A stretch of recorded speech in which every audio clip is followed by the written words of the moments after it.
आणि विधानसभेत शहापूरमधल्या प्रकरणाचे पडसाद आज उमटले। या घटनेला 24 तास झाले, कारवाई काय झाली असा प्रश्न नाना पटोले यांनी विचारलेला होता। शहापूर घटनेत कडक कारवाई होईल असं आश्वासन गिरीश महाजन यांनी दिलेलं आहे। आणि शहापूरच्या शाळेत नेमकं काय घडलं आपण ग्राफिक्सच्या माध्यमातून जाणून घेऊया।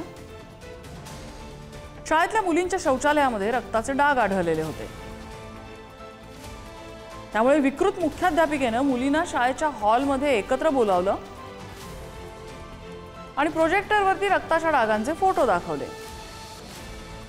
इतकंच नव्हे तर या मुख्याध्यापिकेने त्या मुलींच्या हाताचे ठसे घेतले। शिक्षिका आणि मावशांनी त्या मुलींचे कपडे काढून तपासणी केली। विकृत मुख्याध्यापिकेने त्यांना तसे आदेश दिलेले होते।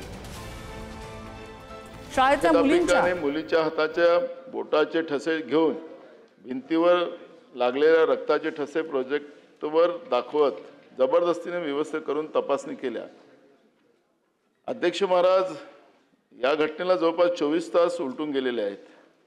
अध्यक्ष महाराज, कुठलंही काही नाही, काय चाललंय या महाराष्ट्रात? अध्यक्ष महाराज, खरंच अध्यक्ष महाराज, आज मी पेपरला घटना वाचून आम्हालाच काही बरं वाटायला नाही। हा शाहू फुले आंबेडकरांचा महाराष्ट्र। अध्यक्ष महाराज, अजूनही सावित्रीबाईवर अन्याय चाललाच आहे, हे बरोबर नाही। अध्यक्ष महाराज, जी माहिती आज सभागृहात दिली आहे ती अत्यंत गंभीर आहे, त्यामुळे शासनाची याची सखोल चौकशी करून उचित उपाययोजना करावी।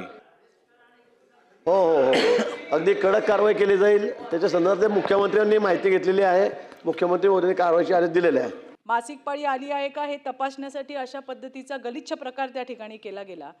याच्यामध्ये ज्या मुख्याध्यापक बाई आहेत त्यांच्यावरती FIR झालाय, त्याच्याशिवाय ज्या सहकारी त्यांच्या तिथल्या ज्या असतील त्यांच्यावरही गुन्हे नोंद झालेले आहेत।